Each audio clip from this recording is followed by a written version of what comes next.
जय हिंद दोस्तों, स्वागत है आप सभी का आपके अपने परिवार द लॉजिकल साइंस में। उम्मीद है आप सभी अच्छे होंगे। आज के इस वीडियो सेशन में हम लोग डिस्कस करने वाले हैं basic science and engineering drawing के पीवाईक्यू के पहले क्लास की। जी हाँ दोस्तों, जैसा कि मैंने आपको कल के सेशन में बताया था कि आप सभी जितना तेजी से कमेंट करेंगे उतनी ही तेजी से आपकी क्लासेस भी स्टार्ट हो जाएगी। तो बहुत सारे छात्रों का लगातार कमेंट था कि गुरुजी कल से ही इस सेशन को श्रीगणेश कर दिया जाए। तो बिल्कुल मेरे मित्र, आज के इस वीडियो सेशन में हम लोग डिस्कस करने वाले हैं बेसिक साइंस इंजीनियरिंग ड्राइंग के पीवाईक्यू यानी कि जो आपके पेपर वाले सवाल हैं। ध्यान में रखिएगा, इस सेशन के जो भी क्वेश्चन होंगे सॉल्यूशन सहित पीडीएफ आपको हमारे टेलीग्राम ग्रुप से मिल जाएगा, जिसका लिंक इस वीडियो के नीचे डिस्क्रिप्शन में दिया हुआ है। आप वहां से जाकर के पीडीएफ को एक्सेस कर सकते हैं। बहरहाल आइए अपने सेशन की शुरुआत करते हैं और चलते हैं पहले क्वेश्चन की तरफ। मेरे मित्र, आपका जो पहला क्वेश्चन है आज के इस सेशन का, क्वेश्चन नंबर 1 आपसे पूछा जा रहा है कि जब आप किसी कार की गति को दोगुना करते हैं तो इसे रोकते समय यह डैश गुनी अधिक दूरी तय करेगी। ऑप्शन है 3, दूसरा ऑप्शन है 4, तीसरा ऑप्शन है आपका 2, चौथा ऑप्शन है 1। सवाल आपसे यह पूछा जा रहा है कि जब आप किसी कार की गति को दोगुना कर देते हैं, मान लो कि आप u वेग से चल रहे हो और आप क्या कर रहे हो, इसको 2u कर दे रहे हो, तब आपसे पूछा जा रहा है कि जब आप इसको रोकेंगे तो यह रोकते समय कितनी गुनी अधिक दूरी तय करेगी। आप कहेंगे गुरुजी ये सवाल कैसे बनेगा? आसानी से बनेगा। आप सभी को मैंने स्पीड एंड वेलोसिटी में बताया है कि व्हेनेवर वी डिस्कस अबाउट, जब कभी भी हम डिस्कस करेंगे इक्वेशन ऑफ मोशन की, तो आपके पास तीन समीकरण है, तीन इक्वेशन है। कौन कौन सा? तो पहला है sir v equal to U plus A T, दूसरा है s equal to U T plus half A T square, और तीसरा है आपका sir v square equal to U square plus 2as। आप कहेंगे इसमें कौन नया बात है? ये तीन समीकरण तो हम लोग पहले से जान रहे हैं। नया बात ये है कि पहला समीकरण जो है ये वेग और समय के बीच संबंध बताता है, दूसरा समीकरण आप कहेंगे स्थिति और समय के बीच संबंध बताएगा, और तीसरा समीकरण सर वेग और जो स्थिति या आप कह सकते हो दूरी है उसके बीच संबंध बताएगा। मेरे मित्र, यहीं पे काम खत्म है। आप कह रहे हो कि गुरुजी ये जो गति का तीसरा समीकरण है ये वस्तु के वेग और उसके द्वारा तय की गई दूरी या स्थिति को बता रही है, तो जाहिर सी बात है कि सवाल भी तो आपसे यही पूछा जा रहा है कि जब गति दोगुना किया जाए यानी कि वेग को दोगुना कर दिया जाए तो फिर जब इसको रोकेंगे तो इसके द्वारा कितनी अधिक दूरी तय की जाएगी। क्या कहोगे कि गुरुजी चूंकि इस रिलेशन से हम सबों को मालूम है, चूंकि वी स्क्वायर इक्वल टू क्या होता है sir ji, U square plus 2as होता है, और जब हम वस्तु को रोकेंगे, सॉरी जब हम कार को रोकेंगे तो आप कहेंगे कार रोकने पर जो हमारा अंतिम वेग होगा आप कहेंगे गुरुजी 0 यानी कि शून्य हो जाएगा। तो हम इस वेग के वैल्यू को यहां पे भी तो पुट कर सकते हैं। आप कहेंगे बिल्कुल, और 0 का स्क्वायर आप कर ही लेंगे तो क्या करेंगे? आप कहिएगा कुछ नहीं करेंगे। मेरे मित्र, ये इधर आएगा तो minus U square equal to क्या हो जाएगा 2as, और s इक्वल टू क्या होगा sir ji minus U square बटा 2a। क्या कहोगे कि गुरुजी अगर हम यहाँ पे देखेंगे तो जो हमारा s है वो यू स्क्वायर के डायरेक्टली प्रोपोर्शनल है और साथ ही साथ 2a के इनवर्सली प्रोपोर्शनल है। हाँ, ऐसा दिमाग आपको चलाना होगा, नहीं चलाएंगे तो ऐसे क्वेश्चन आएंगे और फिर मेरे मित्र वहां पे आप पटके जाएंगे। तो आप ये कह सकते हैं इस रिलेशन से कि s जो है वो किसके समानुपाती होगी सर जी, यू स्क्वायर के समानुपाती होगी। अब आपके क्वेश्चन में कहा जा रहा है कि गति को दोगुना कर दिया जाए, तो मेरे मित्र आप सभी क्या कहेंगे कि s अगर हमारा जो प्रारंभिक वेग है इसको दोगुना कर दें तो ये 2u का स्क्वायर हो जाएगा, और हम सिंपल कहेंगे कि s जो है वो 4u स्क्वायर के बराबर हो जाएगी। मतलब सिंपल से शब्दों में आप ये कह सकते हैं कि गुरुजी अगर गति को दोगुना करेंगे तो जो हमारा विस्थापन होगा या हम कह सकते हैं जो हमारा तय की गई दूरी होगी वो क्या होगा सर 4 गुनी हो जाएगी, यानी कि सही आंसर हमारा ऑप्शन नंबर बी हो जाएगा। अच्छा ध्यान दीजिएगा कि आप एक तो ये शॉर्ट मेथड के थ्रू इसको सॉल्व कर सकते हैं, दूसरा तरीका मेरे मित्र अगर आप इसको s1 मान लो तो आप क्या कहेंगे कि sir ji s1 equal to minus U square बटा 2a हो जाएगा। अब दूसरे स्थिति में क्या कहा जा रहा है?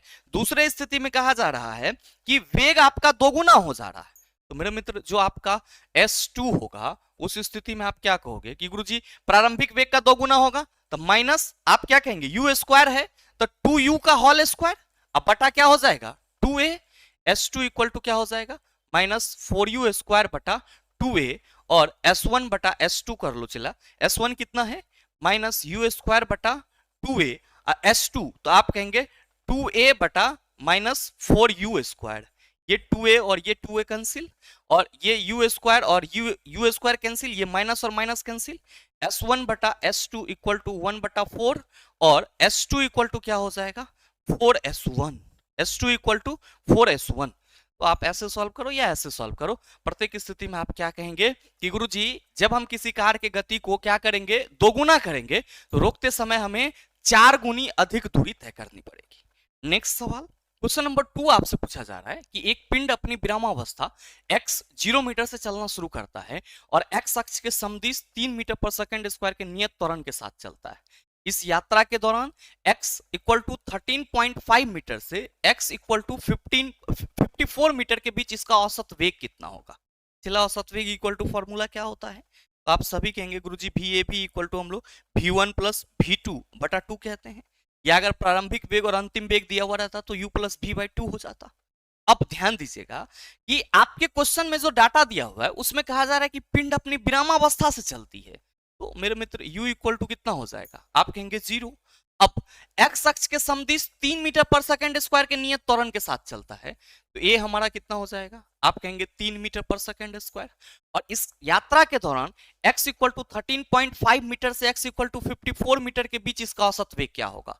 मतलब जब पिंड 0 से चलना शुरू करा 3 मीटर पर सेकंड स्क्वायर के नियत त्वरण से, तो मेरे मित्र पहली स्थिति में ये 13.5 मीटर पे x एक्सिस पे पहुंच रहा है, और दूसरी स्थिति में ये 54 मीटर के जो x एक्सिस है उस पे पहुंच रहा है। तो आप सभी कहेंगे कि गुरुजी दोनों ही केस में प्रारंभिक वेग तो 0 ही है, 0 से चलना स्टार्ट किया है और x एक्सिस के किसी बिंदु पर 13.5 मीटर पे पहुंच रहा है और फिर 54 मीटर पे पहुंच रहा है। तो मेरे मित्र आप सभी क्या कहेंगे कि गुरुजी हम सबों को मालूम है कि v² इक्वल टू क्या होता है, u² प्लस 2as होता है। v² इक्वल टू क्या होता है, u² प्लस 2as, और हमें यहाँ पे क्या निकालना है सर जी, v निकालना है। तो आप सभी क्या कहेंगे कि गुरुजी v² इक्वल टू हम लोग लिख सकते हैं, क्योंकि प्रारंभिक वेग 0 है तो 0 का स्क्वायर कर ही लेंगे तो हमें क्या मिलेगा, आप कहेंगे गुरुजी 0, तो हम लोग यहाँ पे 2 इंटू a, और s कितना है प्रथम स्थिति, तो आप कहेंगे 13.5 मीटर, ये हो गया हमारा 13.5 मीटर। 13.5 दूना 27 तिया 81, और मेरे मित्र ध्यान देना कि यहाँ पे हम v1 निकाल रहे हैं, तो v1 इक्वल टू हम ये कह सकते हैं क्या कि सर जी 81 का रूट अंडर हो जाएगा। अब आप क्या कहिएगा कि गुरुजी ये 9 हो जाएगा, 9 मीटर पर सेकेंड। दूसरे स्थिति में सेकेंड स्टेज में जब आप आएंगे तो आप क्या कहेंगे कि गुरुजी सेम फॉर्मूला लगाएंगे, बस v1 के जगह यहाँ हम v2 की बात करेंगे, तो आपका v2 क्या होगा, तो आप कहेंगे v2 का square equal to u² plus 2as हो जाएगा। और मेरे मित्र v2² प्रारंभिक वेग u तो आपका 0 ही रहेगा, तो हम u लिखें ना लिखें कोई मतलब नहीं है, 2 इंटू एक्सेलरेशन नियत त्वरण के साथ चल रही है तो यही होगा। लेकिन s तो आप कहेंगे गुरुजी दूसरे स्थिति में ये x अक्ष के 54 मीटर पर पहुंचा हुआ रहता है, तो मेरे भाई यहाँ पे s इक्वल टू 54 हो जाएगा। और आप सभी क्या कहेंगे कि गुरुजी जब हम लोग इसको गुना करेंगे v² इक्वल टू, तो ये हो जाएगा हमारा 3 दूना 6 और 54 छाक है, तो आप सभी क्या कहेंगे कि 6 चौका 3 दूना 6 और यहाँ पे कर ही लो चला 24 6 5 30 2 32 324 हो जाएगा। ठीक, अब अगर हम इसका स्क्वायर लें तो इसका रूट अंडर लें तो आप क्या कहेंगे कि गुरुजी ये 18 हो जाएगा।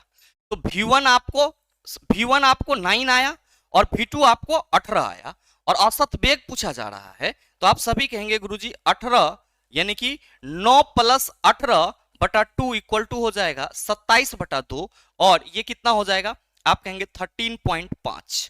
तो सही आंसर ऑप्शन नंबर सी हो जाएगा।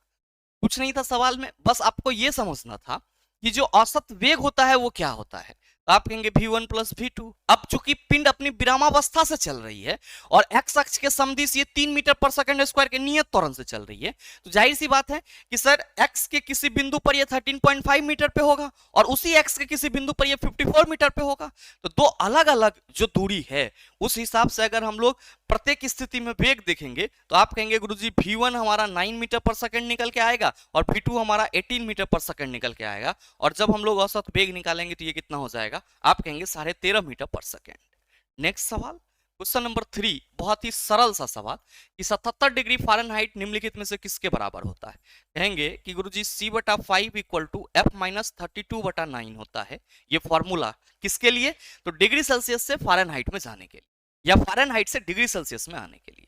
अब मेरे भाई c/5 equal to Fahrenheit scale में कितना है value? 77 minus 32/9।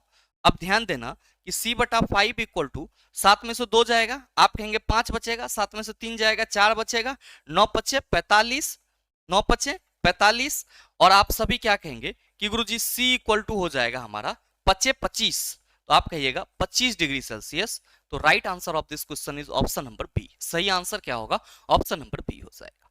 Next question number 4 आपसे पूछा जा रहा है कि विद्युत धारा को डैश का प्रवाह माना जाता है। मेरे मित्र याद रखिएगा कि जब भी हम लोग विद्युत धारा के प्रवाह की बात करते हैं तो हम सभी क्या कहते हैं कि गुरुजी ये किसी सर्किट से प्रवाहित होती है। और आप सभी अगर किसी सर्किट के लिए डायग्राम ड्रॉ करते हैं तो आप सभी कहेंगे कि गुरुजी उस सर्किट में अगर हम बैटरी लगाएंगे तो जो विद्युत धारा होगा वो क्या होगा? पॉजिटिव टर्मिनल से निगेटिव टर्मिनल की ओर जाएगा। यानी कि धनात्मक आवेश के प्रवाह की दिशा को हम लोग क्या मानते हैं? विद्युत धारा की दिशा मानते हैं। लेकिन आपको यहां पे ये याद रखना होगा कि धनात्मक आवेश का प्रवाह विद्युत धारा माना जाता है। ये क्या है? तो आप कहेंगे सर पारंपरिक विद्युत धारा है। जिस समय इलेक्ट्रिक करंट का एक्सप्लेनेशन हो रहा था उस समय मेरे मित्र इलेक्ट्रॉन की खोज नहीं हुई थी। तो वैज्ञानिकों ने क्या माना कि किसी भी सेल के पॉजिटिव टर्मिनल से क्या होगी सर? धारा का प्रवाह होगा किधर? निगेटिव टर्मिनल की ओर। अब मेरे मित्र ध्यान दो, यहां पे मान लो कि ये आपका कोई इलेक्ट्रिक सर्किट है। मान लो थोड़ा देर के लिए इलेक्ट्रिक सर्किट है और इस इलेक्ट्रिक सर्किट के साथ ये बैटरी जुड़ा हुआ है और ये बल्ब है। तो आप कहेंगे ये पॉजिटिव टर्मिनल और ये निगेटिव टर्मिनल। तो विद्युत धारा का प्रवाह क्या होगा? आप कहेंगे सर धनात्मक आवेश का प्रवाह।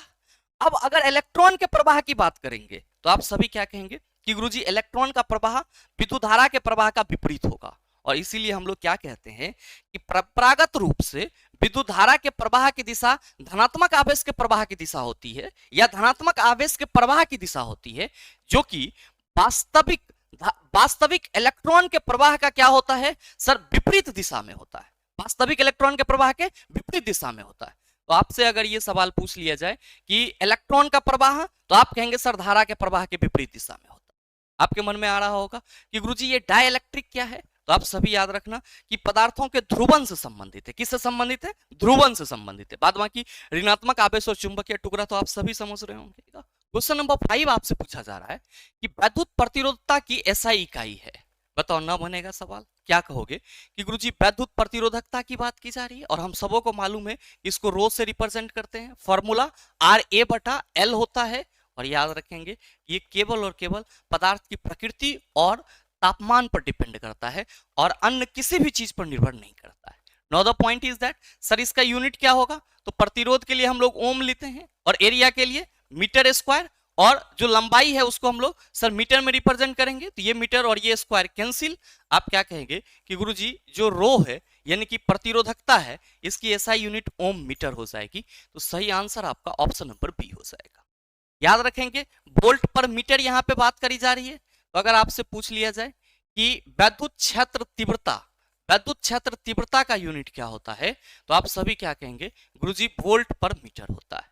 अच्छा एम्पियर पर मीटर है। तो मेरे मित्र याद रखिएगा कि किसी सॉलिनॉइड या लूप के अंदर या किसी सॉलिनॉइड और लूप में जो हम लोग मैग्नेटिक फील्ड स्ट्रेंथ की बात करते हैं उसको कैसे रिप्रेजेंट करते हैं? एम्पियर पर मीटर से। तो आप इसको ये कह सकते हैं क्या कि गुरुजी ये जो एम्पियर पर मीटर है ये क्या है? मैग्नेटिक फील्ड स्ट्रेंथ है। क्या है? मैग्नेटिक फील्ड स्ट्रेंथ है। किसके अंदर? तो सर इन अ सॉलिनॉइड और लूप। टेस्ला आप सभी कहेंगे कि गुरुजी मैग्नेटिक फ्लक्स चुंबकीय फ्लक्स डेंसिटी की बात करेंगे तो हम लोग उसका यूनिट क्या लिखते हैं? आप कहेंगे गुरुजी टेस्ला लिखते हैं। अगला सवाल देखिएगा। क्वेश्चन नंबर 6 आपसे पूछा जा रहा है कि किसी आदर्श गैस के घनत्व को उसके डैश आधा करके दोगुना किया जा सकता है। परमताप, द्रव्यमान, दाब और वेग। मेरे मित्र याद रखिएगा आदर्श गैस वो गैस होता है जो sir PV equal to NRT के समीकरण को फॉलो करता है। और इसी को हम लोग क्या कहते हैं, आइडियल गैस इक्वेशन कहते हैं। क्या कहते हैं, आइडियल गैस इक्वेशन कहते हैं। और मेरे मित्र याद रखेंगे कि आदर्श गैस के घनत्व को अगर हमें दोगुना करना है तो जो परम ताप एब्सोल्यूट टेम्परेचर है उसको क्या करना होगा सर, आधा करना होगा। तो सही आंसर ऑप्शन नंबर ए हो जाएगा। नेक्स्ट क्वेश्चन नंबर 7 पूछा जा रहा है कि डैश वे आयाम होते हैं जिन्हें आरेख में आवश्यक रूप से नहीं दर्शाया जाना चाहिए। पहला है नॉन फंक्शनल डायमेंशन, दूसरा है आपका फंक्शनल डायमेंशन, तीसरा है ऑब्जेक्ट डायमेंशन और चौथा है ऑक्सिलरी डायमेंशन। मेरे मित्र आप सभी कहेंगे कि गुरुजी यहाँ पे ये जो डायमेंशन की बात की जा रही थी, ये डायमेंशन क्या होता है? आप सबों ने कई बार इसको सर पढ़ा है, कई बार इससे परिचित होंगे। डायमेंशन का मतलब होता है बीमा, और वो क्या बताती है, किसी भी पार्ट के या किसी भी आप कह सकते हो कि जो हमारा वर्क पीस होगा उसके माप को बताएगा। अब जो मेरे मित्र डायमेंशन होते हैं उसको हम लोग नॉन फंक्शनल एनएफडी डायमेंशनल के रूप में देखते हैं, ओडी ऑब्जेक्ट डायमेंशनल के रूप में देखते हैं और एफडी यानी कि फंक्शनल डायमेंशन के रूप में देखते हैं। अब मेरे मित्र नॉन फंक्शनल डायमेंशन में ही हमारा कौन आ जाता है, ऑक्सिलरी डायमेंशन आ जाता है। और ये जो ऑक्सिलरी डायमेंशन होता है ड्राइंग में सिर्फ और सिर्फ किसके लिए यूज किया जाता है सर, इंफॉर्मेशन के लिए। इसको ड्रॉ करना अनिवार्य नहीं होता है। सवाल आपसे वही करा जा रहा है कि डैश वे आयाम होते हैं जिन्हें आरेख में आवश्यक रूप से नहीं दर्शाना चाहिए। आप कहेंगे auxiliary dimension non functional dimension होते हैं जिसको आरेख में ड्राइंग में आवश्यक रूप से नहीं दर्शाया जाता है, सिर्फ और सिर्फ इसका यूज किसके लिए किया जाता है, इंफॉर्मेशन के लिए किया जाता है। मेरे मित्र याद रखिएगा कि जब भी हम लोग डायमेंशन लाइन ड्रॉ करते हैं तो डायमेंशन लाइन क्या होती है, एक सतत बारीक रेखा होती है और साथ ही डायमेंशन लाइन कभी भी एक दूसरे को कट नहीं करती है। ये चीज भी ध्यान में रखेंगे।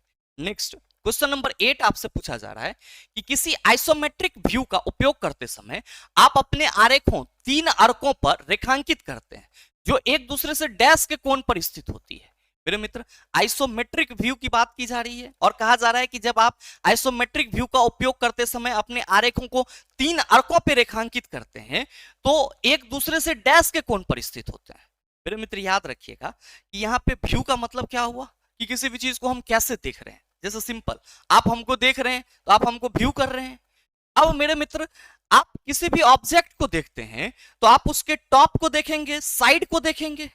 तो यहाँ पे किसी भी ऑब्जेक्ट को देखने के लिए या आप किसी भी ऑब्जेक्ट को जो देखते हैं उसके लिए जो उसके जो फलक का डायमेंशन होता है वो किस हिसाब से होता है मेरे मित्र, वही हमें क्या बताता है, आइसोमेट्रिक व्यू के बारे में बताता है, डायमेट्रिक व्यू के बारे में बताता है, ट्राइमेट्रिक व्यू के बारे में बताता है। अब ये आइसोमेट्रिक, डायमेट्रिक और ट्राइमेट्रिक में अंतर क्या है, तो याद रखिएगा आप सभी कि अगर हम लोग आइसोमेट्रिक, डायमेट्रिक और ट्राइमेट्रिक व्यू की बात करते हैं तो मेरे मित्र आपको ये ध्यान में रखना होगा कि किसी घन का जब तीनों फलक समतल के साथ समान कोण बनाए तब हम लोग उसको आइसोमेट्रिक व्यू कहते हैं। क्या कहेंगे, किसी घन का जब तीनों फलक मतलब ये वाली फलक, ये वाली फलक और ये वाली फलक, जब तीनों फलक समान व्यू बनाए तो हम लोग उसको क्या कहते हैं, समान कोण बनाए तो उसको हम लोग आइसोमेट्रिक व्यू कहते हैं। और मेरे मित्र डायमेट्रिक में क्या होता है, जब घन का दो फलक समतल के साथ क्या करें, समान कोण बनाए। और ट्राइमेट्रिक में क्या होता है तो मेरे मित्र जब घन का तीनों फलक जो प्लेन है उसके साथ असमान कोण बनाए।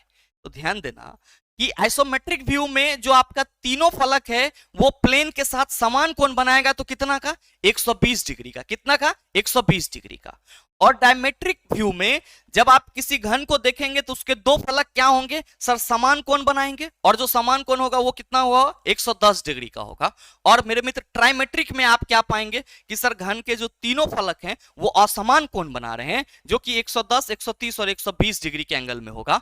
तो आपसे सवाल है कि किसी आइसोमेट्रिक दृश्य का उपयोग करते समय आप अपने आरेखों 3 अर्कों पर रेखांकित करते हैं जो एक दूसरे से डैश कोण पर स्थित होते हैं। तो आइसोमेट्रिक में जो तीनों अर्क होता है वो हमारा 120 डिग्री के कोण पे क्या होता है, स्थित होता है। इसीलिए सही आंसर हमारा ऑप्शन नंबर सी हो जाएगा। नेक्स्ट क्वेश्चन नंबर 9 आपसे पूछा जा रहा है कि रक्त के उचित स्कंदन के लिए निम्नलिखित में से किस विटामिन की आवश्यकता होती है। याद रखिएगा, आप कहेंगे गुरुजी इसमें तो सिर्फ फिजिक्स पूछा जाएगा और इंजीनियरिंग ड्राइंग पूछा जाएगा, रेलवे के मती का कोई ठीक नहीं है, वो कुछ पूछ सकता है। और ये जो सवाल है ये आपके प्रीवियस ईयर क्वेश्चन है, ओरिजिनल पेपर है। आपसे पूछा जा रहा है कि रक्त के उचित स्कंदन के लिए निम्नलिखित में से किस विटामिन की आवश्यकता होती है। क्या आप में से कोई भी छात्र ऐसे हैं जो इसका जवाब ऑप्शन कमेंट में दे सकते हैं? आप कहेंगे बिल्कुल। और आप क्या कहिएगा कि गुरुजी रक्त को थक्का जमने हेतु विटामिन के की बहुत ही महत्वपूर्ण आवश्यकता होती है, इसीलिए हम लोग क्या कहेंगे, सही आंसर ऑप्शन नंबर बी हो जाएगा, विटामिन ए। आप सभी क्या कहेंगे कि गुरुजी विटामिन ए की कमी से हमें कम दिखाई पड़ेगा। और अगर हम विटामिन डी की बात करेंगे तो आप सभी क्या कहेंगे कि गुरुजी हमारे शरीर में अगर विटामिन डी की कमी होगी तो जो हमारा हड्डी है वो कमजोर पड़ना शुरू हो जाएगा। और इसीलिए कहा जाता है कि जो सूरज है वो विटामिन डी का सबसे बड़ा फ्री स्रोत है। और विटामिन ई की बात करेंगे तो आप सभी क्या कहेंगे कि हमारे हेयर के लिए या हमारे स्किन के लिए बहुत ही जरूरी विटामिन है। नेक्स्ट मेरे मित्र क्वेश्चन नंबर 10 पूछा जा रहा है, यदि किसी इकाई में एक या अधिक चल भाग हैं, यहां पे आग नहीं होगा, चल भाग है, तो चल भागों की चरम स्थिति का संकेत निम्नलिखित में से कौन सा होगा? सतत वक्रीय रेखा? बिल्कुल नहीं। सतत पतली रेखा? नहीं। सतत मोटी रेखा? नहीं। लंबी डॉस युक्त पतली रेखा होगी। तो सही आंसर ऑप्शन नंबर डी हो जाएगा। मेरे मित्र सवाल यह है कि चल भागों के चरम स्थिति को संकेत करता है। तो कोई भी चीज चल रहा होता है तो हम लोग उसको इस तरीके से क्या करते हैं सर, रिप्रेजेंट करते हैं।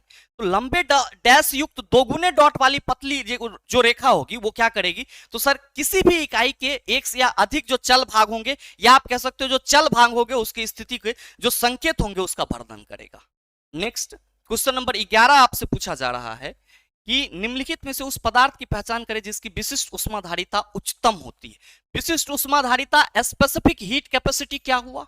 स्पेसिफिक हीट कैपेसिटी का मतलब हुआ कि सर 1 केजी द्रव्यमान के किसी भी चीज के ताप को 1 डिग्री सेल्सियस बढ़ाने के लिए हमें कितना एनर्जी देना पड़ रहा है, कितना ऊष्मा ऊर्जा देना पड़ रहा है, उसी को हम लोग क्या कहते हैं, विशिष्ट ऊष्माधारिता कहते हैं। और मेरे भाई आप सभी याद रखेंगे कि विशिष्ट ऊष्माधारिता सबसे ज्यादा किसकी होती है? जल की होती है। किसकी होती है? जल की होती है। और याद रखिएगा कि चूंकि हम सभी क्या कहते हैं कि गुरुजी Q equal to MC del T होता है, तो ये जो C है यही क्या है? स्पेसिफिक हीट कैपेसिटी है।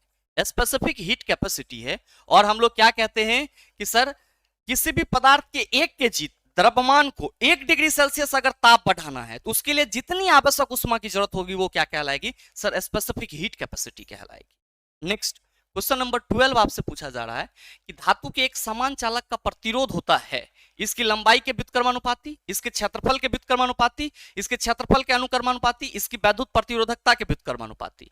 मेरे मित्र धातु के एक समान चालक का प्रतिरोध पूछा जा रहा है, तो चालक की जो प्रतिरोध होती है वो उसके लंबाई के समानुपाती होती है और क्रॉस सेक्शन एरिया के व्युत्क्रमानुपाती होती है। पहला ऑप्शन में किसकी लंबाई के व्युत्क्रमानुपाती? नहीं। इसके क्षेत्रफल के व्युत्क्रमानुपाती? बिल्कुल सही होगा। इसके क्षेत्रफल के अनुक्रमानुपाती? नहीं होगा। वैद्युत प्रतिरोधकता के व्युत्क्रमानुपाती? नहीं होगा। वैद्युत प्रतिरोधकता तो यहाँ पे कांस्टेंट आता है। क्या आता है sir? Constant R equal to rho L by A। और ये रो किसके बदले आया है? तो आप कहेंगे सर जो नियतांक है उसके बदले आया है। अगला सवाल देखिए, क्वेश्चन नंबर 13 आपसे पूछा जा रहा है कि डैश कंप्यूटर को तार संयोजित कनेक्शन वाले नेटवर्क से जोड़ने का सर्वाधिक आम तरीका है। ध्यान दीजिएगा, तार संयोजित कनेक्शन वाले नेटवर्क से जोड़ने का आम तरीका है। पहला ऑप्शन है वाईफाई, दूसरा लेन, तीसरा इथरनेट और चौथा इंटरनेट। क्या होगा इसका आंसर? आप सबों को मालूम है कि बहुत सारे कंप्यूटर जब एक दूसरे के साथ जुड़े हुए रहते हैं एक ही जगह पे तो उसको हम लोग लेन के नाम से जानते हैं, लोकल एरिया नेटवर्क के नाम से जानते हैं। लेकिन यहाँ पे बहुत सारे कंप्यूटर के संयोजन की बात नहीं की जा रही है, यहाँ पे बात की जा रही है कि तार संयोजित कनेक्शन वाले नेटवर्क से जोड़ने के लिए।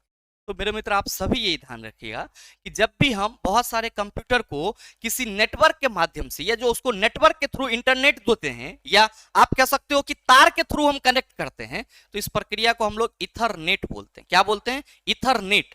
और जो सवाल करा जा रहा है कि कंप्यूटर को तार संयोजित कनेक्शन वाले नेटवर्क से जोड़ने का सर्वाधिक आम तरीका है, आप कहेंगे सर इथरनेट। मेरे मित्र जो वाईफाई है इसका फुल फॉर्म क्या होगा? तो आप सभी याद रखिएगा कि इसका फुल फॉर्म होता है wireless fidelity. Wireless fidelity. LAN का फुल फॉर्म क्या होगा? तो sir local area network. Local area network LAN का फुल फॉर्म होगा।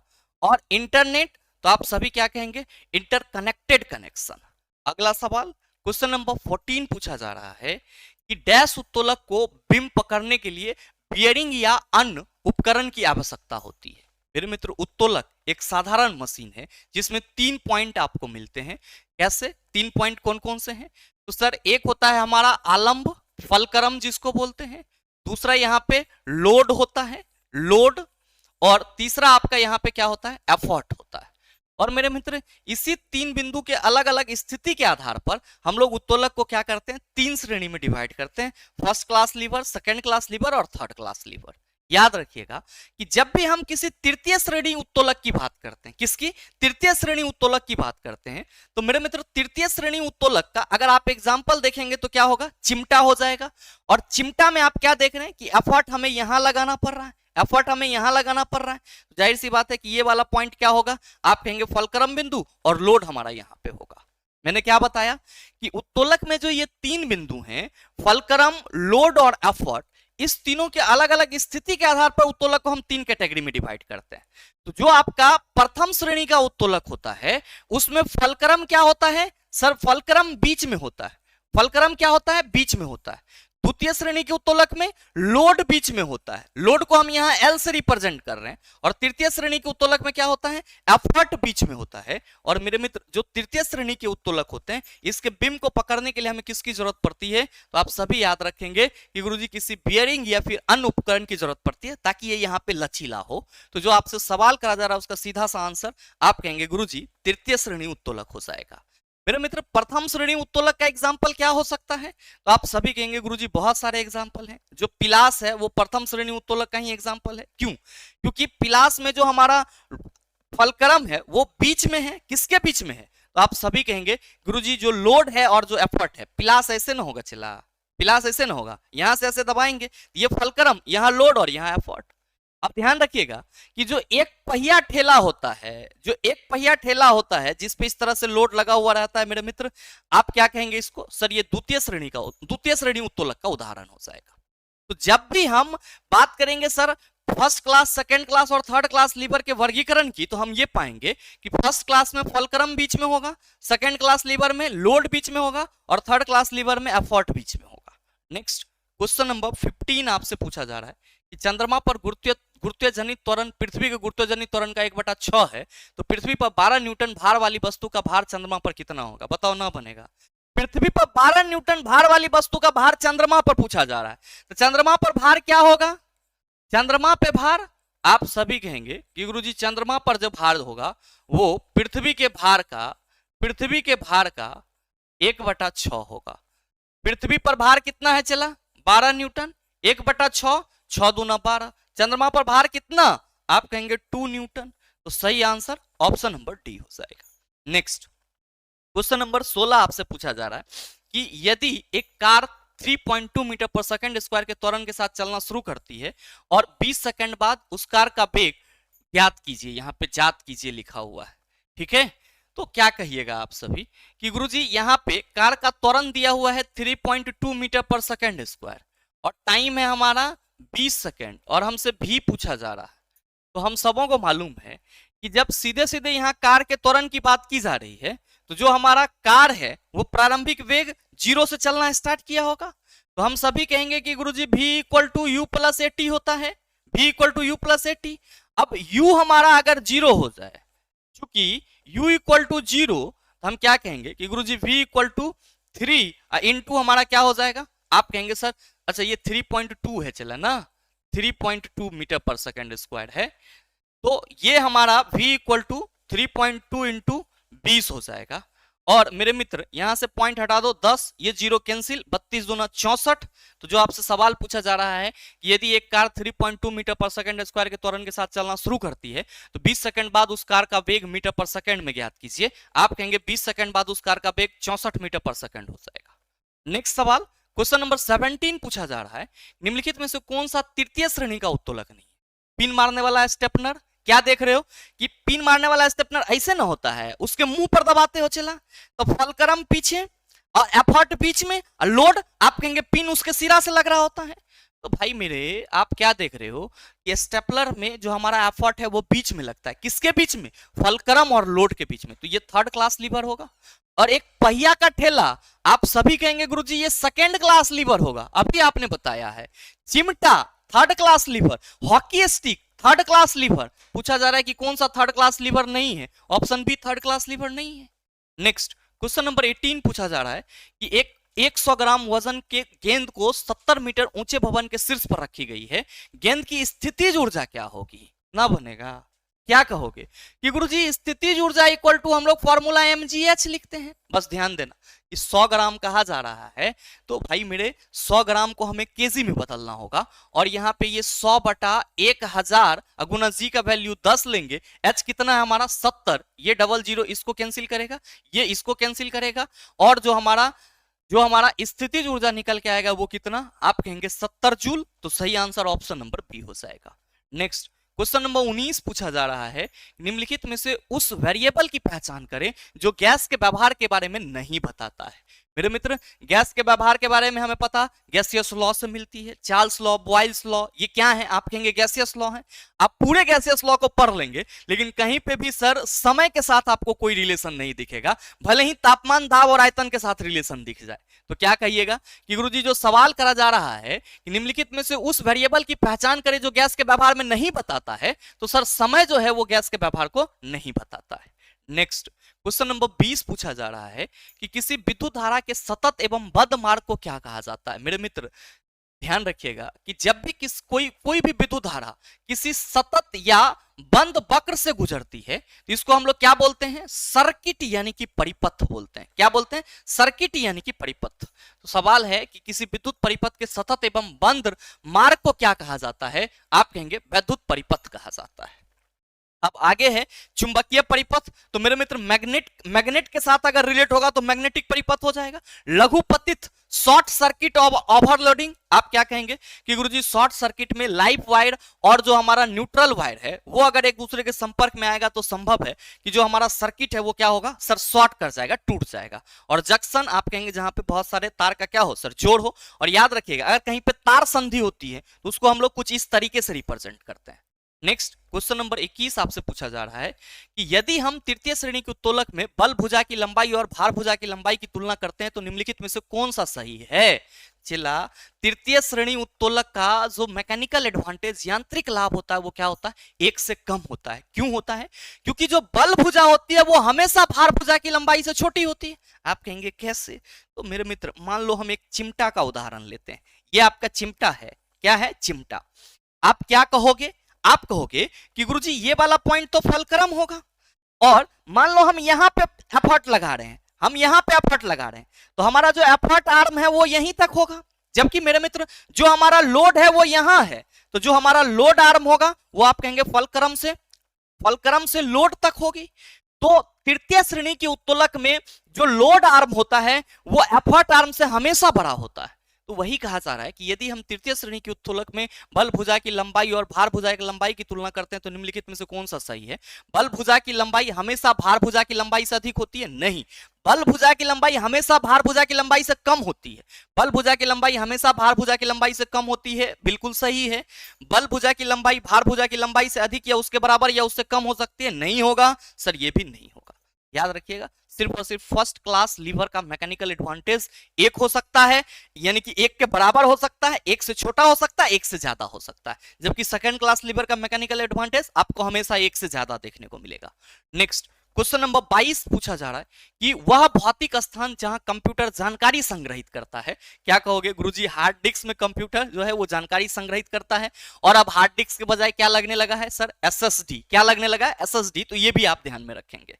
नेक्स्ट क्वेश्चन नंबर 23 कि ऐंठन, मोच और भीतरी चोट की प्राथमिक चिकित्सा का संक्षिप्त नाम राइस में समाहित किया गया है, जिसका अर्थ होता है R for rest, I for ice मतलब आइसिंग जिसको हम लोग बर्फ से सेकाई बोलते हैं, और C फॉर आपका कंप्रेशन यानी कि संपीड़न, और E फॉर आपका एलिवेशन यानी कि उत्थापन होता है। तो सही आंसर ऑप्शन नंबर सी हो जाएगा। नेक्स्ट क्वेश्चन नंबर 24 आपसे पूछा जा रहा है कि दी गई किसी भी वस्तु के ऑक्सिलरी व्यू की अधिकतम संख्या कितनी होती है? ऑक्सिलरी व्यू की अधिकतम संख्या मेरे मित्र, किसी भी वस्तु को आप अधिकतम कितने संख्या से देख सकते हो? तो आप कहेंगे गुरुजी हम जितना मर्जी होगा उतना देख सकते हैं। तो याद रखिएगा कि ऑक्सिलरी व्यू की जो अधिकतम संख्या होती है वो अनंत होती है, इसलिए सही आंसर ऑप्शन नंबर ए हो जाएगा। नेक्स्ट क्वेश्चन नंबर 25 पूछा जा रहा है कि वायुमंडल के उच्च स्तरों पर मौजूद ओजोन का उत्पाद है। हाइड्रोजन पर पराबैंगनी विकिरण के प्रभाव, ऑक्सीजन पर पराबैंगनी विकिरण प्रभाव के चलते क्या होती है मेरे मित्र, आप सभी कहेंगे ओजोन का फॉर्मेशन होता है, यानी कि ओजोन का निर्माण होता है, जो हमें क्या करता है, तो सर जो सन का अल्ट्रावायलेट रे है उससे बताता है। और ये आपका एनवायरमेंट का क्वेश्चन है। तो मेरे मित्र आज के इस सेशन में हम लोग टोटल 25 क्वेश्चन ही रखेंगे, और मुझे उम्मीद है कि जो बेसिक साइंस का पैटर्न है उसको आप सभी भली भांति समझ पा रहे होंगे, और साथ ही साथ आज के इस सेशन के सभी क्वेश्चन को आप आसानी से समझ पाए होंगे। साथ ही मेरे मित्र आपकी जानकारी के लिए बताना चाहूंगा कि अगर आप कम समय में अपने जो सिलेबस है basic science and engineering drawing के उसके थ्योरी वाले पोर्शन उसको चाह रहे हो कि सर कंटेंट मिल जाए और हम उसको पढ़ लें, तो मेरे मित्र ये बैच आप सबों के लिए काफी हेल्पफुल रहेगा। और ज्यादा जानकारी के लिए आप दिए गए नंबर पर कॉल या व्हाट्सएप कर सकते हैं। साथ ही मेरे मित्र ये फी हम कट कर रहे हैं, आप सभी इस बैच में ऑफ 100 कोड लगा देंगे, तो मेरे मित्र आपको ये बैच 399 में आपके लिए अवेलेबल हो जाएगा, खुल जाएगा, और आप अपने थ्योरी को जल्दी से जल्दी कवर कर सकते हैं। तो उम्मीद करते हैं कि ये वीडियो आप सबों को अच्छा लगा होगा। अगर अच्छा लगा तो वीडियो को लाइक कीजिएगा, ज्यादा से ज्यादा अपने दोस्तों के साथ शेयर कीजिएगा, और अगर आप चैनल पे नए हैं तो सब्सक्राइब करके बेल आइकन दबा लीजिएगा, ताकि इस तरह के एग्जाम रिलेवेंट वीडियो का नोटिफिकेशन सबसे पहले आपके पास पहुंचे और आप उसको सबसे पहले देख पाओ। मिलते हैं फिर अगले सेशन में, तब तक के लिए best of luck. Thank you, have a nice day.